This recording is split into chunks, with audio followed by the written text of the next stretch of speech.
We were big Star Trek fans, of course, and at that particular moment in time, the only video game that was available in the world was a game that was being developed at the University of York, where I was a student, based on the Star Trek theme, which was pre-Pong, so it's before Pong even.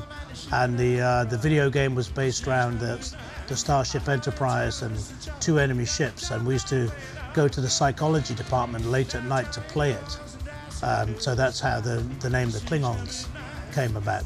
It was kind of a mix of reggae, a little bit of ska, and more power punk. Like we were big fans at the time of bands like Eddie and the Hot Rods, Dr. Feelgood.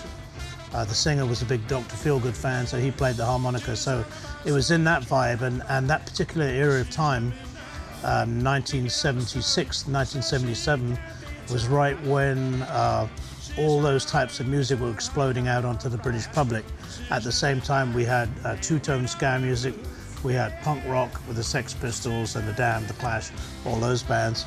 We had power pop bands like Eddie and the Hot Rods, Dr. Feelgood. We had new wave bands like the Human League, Gary Newman, and all that synthesizer crowd. And we still had bands like Joe Jackson and Elvis Costello and Graham Parker, and all those at the same time, all these great musical forms springing out to kick the shit out of disco, get rid of that rubbish. So 1976-77 was a hugely interesting time for music in the UK. Ian Dury and the Blockheads, bands like this. So we're playing a mix of that, and later, here I am, 40 years later, playing in a ska band in New York, still playing some of those tunes that I wrote back in the 70s.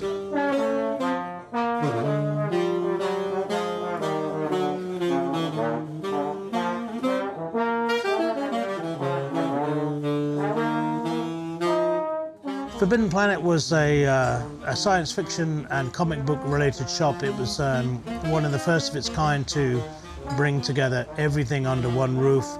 And by everything, I mean comic books, obviously, predominantly American comic books, Marvel and DC, underground comics, but at the same time, science fiction books, toys, horror magazines, pulp magazines. So it's like a multimedia science fiction shop at a time when that didn't really exist anywhere in the world. And they had opened one up in London, where I went to work late in 1978, and in 1980 they asked me to move to New York and help out with the operations there. They're having a little bit of trouble getting off the ground there, so I went to New York supposedly for 3 months, and I ended up staying for 30 years. Yeah, well, Joe Jackson, funny enough, I met him at Forbidden Planet in London, and he and I moved to New York at about the same time. So he walked into Forbidden Planet in New York one day, and I'm like, "What are you doing here?"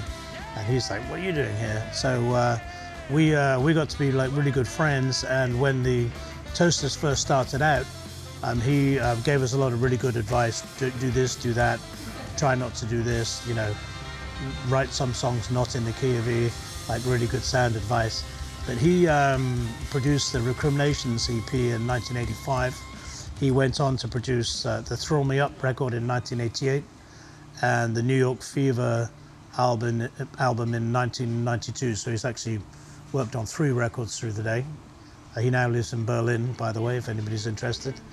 So when we were first shopping Toasters demos around New York, the labels, in the early 80s, 81 and 82, I was told basically that we would never get anywhere playing this kind of circus music.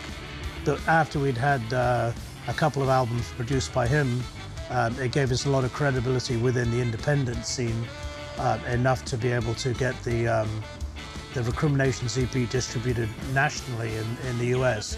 And that's really the first plank that we're able to build the Toasters house on, having the credibility there to get some independent distribution based on that, and some airplay on college radio, and that's really the springboard where we took off.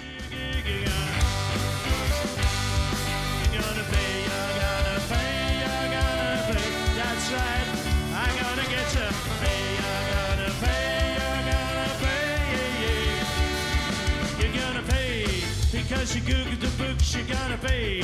For all our dirty looks, you're gonna pay. Cause only friends have books, you're gonna pay. We're gonna get you big, we're gonna hurt you back for the sins you did.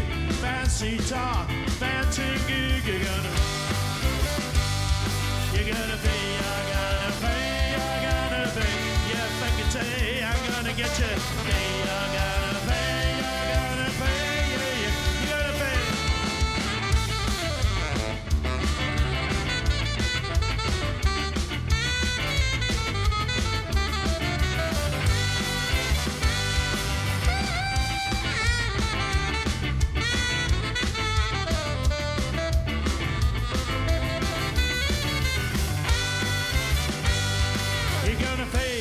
We're gonna get you big, I'm gonna hunt you back by those things you did when the fuck together Finland gig. You're gonna pay. You're gonna pay because you cook the books. You're gonna pay for all those dirty looks. You're gonna pay cause only friends are crooks. You're gonna pay. You're gonna pay.